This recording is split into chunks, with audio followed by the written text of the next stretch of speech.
Alors cette année 2023 a été très forte en événements intéressants et passionnants. On est enfin sorti de toutes les crises qu'on a vécues ces dernières années.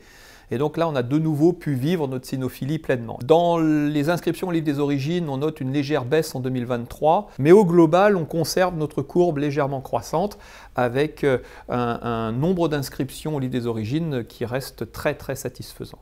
Nous avons aussi eu la première édition de la Semaine du Chien. Notre ministre de l'Agriculture a aussi participé à l'organisation et a contribué à l'envol de cette Semaine du Chien. L'Ordre des vétérinaires, beaucoup d'associations, beaucoup de territoires, beaucoup de municipalités ont participé à la création de cette Semaine du Chien et nous avons eu le plaisir d'avoir plus de 200 manifestations partout en France qui ont justement mis en avant tout l'apport du chien à l'homme, c'est-à-dire les chiens héros, mais aussi les chiens héros du quotidien, c'est-à-dire ces chiens qui nous accueillent quand on est fatigué le soir et qui nous font la fête.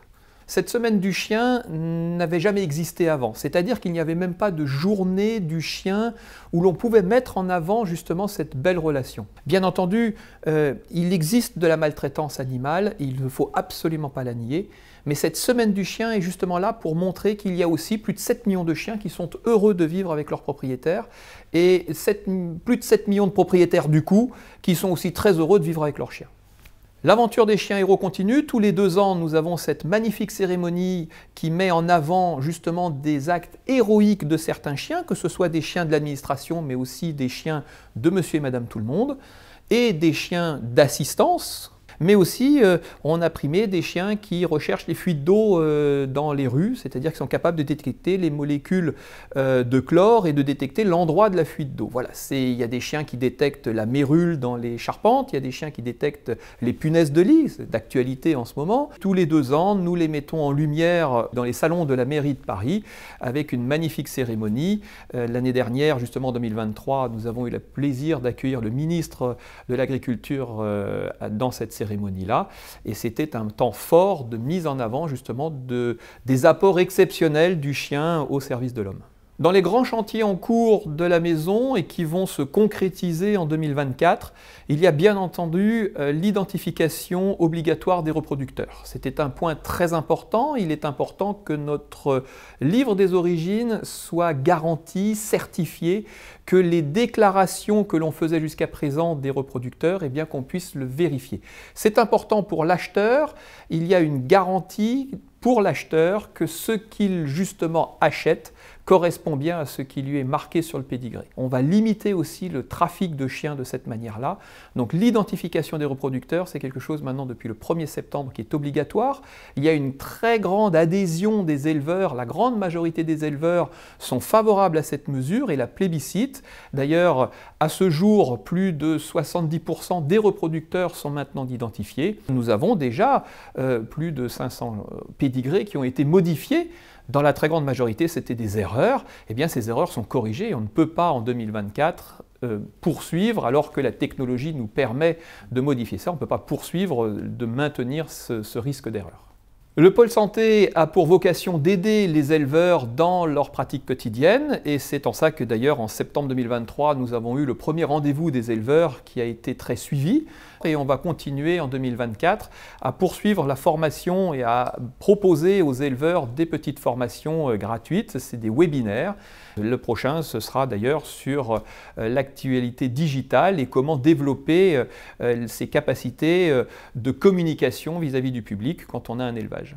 Beaucoup ont déjà pu commencer à suivre la confirmation des chiens de manière informatique, c'est-à-dire que le juge peut directement sur une tablette enregistrer le chien qui est confirmé et quelques jours plus tard, vous allez recevoir directement le pédigré chez vous. Cette digitalisation va tout de même se poursuivre aussi sur d'autres tests comme le TAN, le XO et progressivement l'ensemble des résultats sportifs et des résultats de sélection qui pourront être directement intégrés par informatique et nos services informatiques travaillent d'arrache-pied pour justement maintenir cette modernisation de tous nos processus.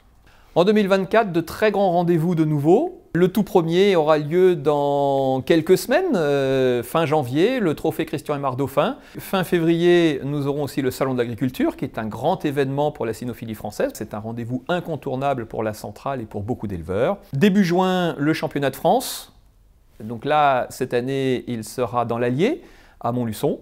Bien entendu, il y aura le Game Fair qui aura lieu aussi au mois de juin. L'année se clôturera avec la Semaine du Chien, puisque cette Semaine du Chien a pour vocation de se poursuivre tous les ans. Et en 2024, elle aura lieu du 28 septembre au 6 octobre.